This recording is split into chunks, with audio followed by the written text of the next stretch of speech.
आयत अल्फ लाम मीम की तफसील के लिए हमें सबसे पहले समझना होगा कि यह हुरूफ मुक़त्ताअत क्या हैं और उनका मकसद क्या है।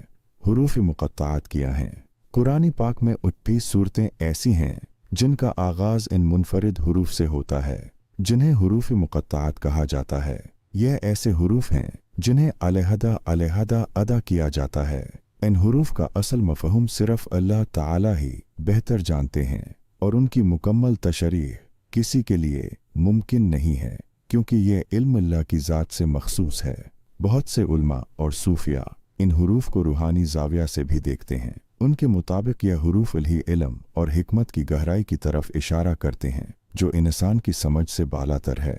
ये इंसान को आजिज़ी इख्तियार करने और अल्लाह की तरफ रुजुआ करने की दावत देते हैं।